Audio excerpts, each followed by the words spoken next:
Super Saravana stores அத்தனை பேரும் அள்ளும் ஆடி தள்ளுபடி.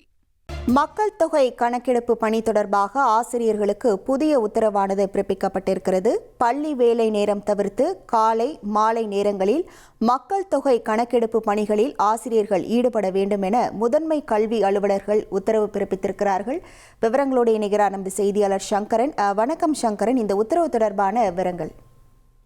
வணக்கம். தமிழகத்துல கடந்த 1ஆம் தேதியிலிருந்து மாநிலம் முழுவதுமே இந்த மக்கள் தொகை கணக்கெடுப்பு பணிங்கிறது தொடங்கி இருக்கிறது. வரக்கூடிய 31ஆம் தேதி வரை இந்த பணிகள் நடைபெற இருக்கிறது. வீடு வீடாக சென்று இதற்காக நியமனம் செய்யப்பட்ட அலுவலர்கள் அந்த மக்கள் தொகை கணக்கெடுப்பு பணியில் ஈடுபடுறாங்க.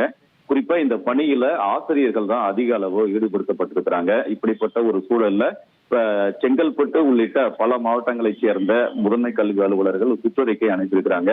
அந்த சுற்றறிக்கையில பள்ளி இந்த மக்கள் தொகை கணக்கெடுப்பு பணிக்கு யாரெல்லாம் ஆசிரியர்கள் அந்த பணிக்கு ஒப்படைக்கப்பட்டிருக்கிறதோ அவர்கள் அனைவருமே காலை மற்றும் மாலை நேரங்கள்ல வீடு வீடா சென்று இந்த மக்கள் தொகை கணக்கெடுப்பு பணியில ஈடுபடணும். அதே நேரத்துல பள்ளியினுடைய வகுப்புகள் எதுவும் பாதிக்கப்படக்கூடாது. பள்ளி வேலை நேரம் தவிர்த்து மற்ற நேரங்கள்ல இந்த மக்கள் தொகை கணக்கெடுப்பு பணிகளை ஈடுபடணும்.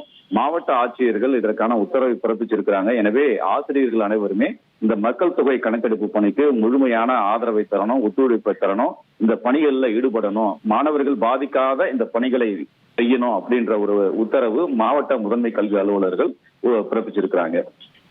விவரங்களுக்கு நன்றி சங்கரன். சூப்பர் சரவணா ஸ்டோர்ஸ் அத்தனை பேரும் அள்ளும் ஆடி தள்ளுபடி.